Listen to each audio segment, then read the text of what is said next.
അതിൽ ശ്രീകൃഷ്ണനാണ് കഥാപാത്രം, പാഞ്ചാലിയും. ദൂത് പറയാൻ വേണ്ടി നാളെ രാവിലെ ശ്രീകൃഷ്ണൻ പുറപ്പെടും. അപ്പോൾ ഇന്ന് ചർച്ചയാണവർ, പാണ്ഡവന്മാരും ശ്രീകൃഷ്ണനും കൂടി. നാളെ ദുര്യോധനെ കാണുമ്പോൾ, ദുശാസനെ കാണുമ്പോൾ എന്താ പറയേണ്ടത്? ചർച്ച വിഷയം അതാണ്. പെട്ടെന്ന് അങ്ങോട്ടൊരു സ്ത്രീ കടന്നു വന്നു. അതാണ് പാഞ്ചാലി. പാഞ്ചാലി പറഞ്ഞു, നിങ്ങൾ ആണുങ്ങളെല്ലാം ഇരുന്നു കൊണ്ട് വലിയ വലിയ രാജ്യകാര്യം പറയുമ്പോൾ ഒരു പെണ്ണിന് അവിടെ സ്ഥാനമില്ല എന്ന് എനിക്കറിയാം. എന്നാലും ഞാൻ പറഞ്ഞു പോവുകയാണ്, ആരൊക്കെ മറന്നാലും ശ്രീകൃഷ്ണൻ അങ്ങ് മറന്നു പോകരുത്. ആ രംഗം. എനിക്ക് 5 ഭർത്താക്കന്മാരുണ്ട്. 5 പേരും വില്ലാളി വീരന്മാരാണ്. ആ 5 പേരും ചൂതിൽ തോറ്റ് നാണം കെട്ട് തലയിൽ താഴ്ത്തിയിരിക്കുമ്പോഴാണ് ഒരു പെണ്ണിൻ്റെ മാനം കവരാൻ വേണ്ടി ദുശാസനൻ എന്നെ ഈ സഭയിലേക്ക് വലിച്ചു കൊണ്ടുവന്നത്. ഞാൻ അന്ന് രജസ്വലയായിരുന്നു. അതും പാഞ്ചാലി പറഞ്ഞു. എല്ലാവരും ഒന്നും ചെയ്യാനാകാതിരിക്കുമ്പോൾ എൻ്റെ മാനം നഷ്ടപ്പെട്ടില്ല, ഞാൻ വിപത്തുകാക്കപ്പെട്ടില്ല, രക്ഷിച്ചതങ്ങായിരുന്നു. എനിക്കതുകൊണ്ട് മറക്കാൻ പറ്റില്ല.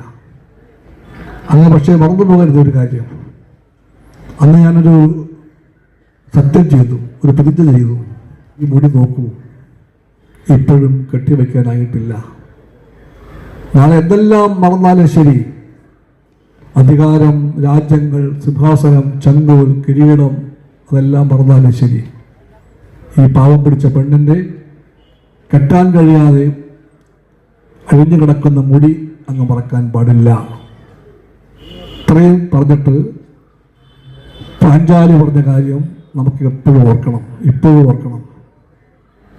അത് അന്ന് മാത്രമല്ല, ഇന്നും ബാധകമാണ്. അവർ പറഞ്ഞു, പാഞ്ചാലി പറഞ്ഞു, വിമതന്മാരുടെ വീര്യം ശമിപ്പിപ്പാൻ ക്ഷമയും നന്നല്ല, സാമവും നന്നല്ല. സമരം ചെയ്യണം, സാഹസം ചെയ്യണം, ശ്രമവും ചെയ്യണം ദേവനാരായണ എന്ന്. ഇതാണ് ആ രംഗം. അത് ഓർത്തതെന്തിനാണ്? ഇതൊരു സമരമാണ്, ധർമ്മസമരം. ഈ സമരത്തിൽ ഇന്നത്തെ വിമതന്മാരായ BJP-യെയും കോൺഗ്രസിനെയും തോൽപ്പിച്ചു തീരും. കോൺഗ്രസും BJP-യും ആവുന്ന ആ വിമതപക്ഷത്തിൻ്റെ വീര്യം ശമിപ്പിപ്പാൻ സഖാക്കളെ നമുക്ക് ക്ഷമയും നന്നല്ല, സാമവും നന്നല്ല, സമരം ചെയ്യണം.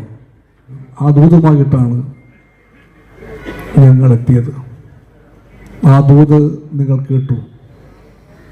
ഈ ആശയത്തെ നിങ്ങൾ പിന്താങ്ങുന്നു.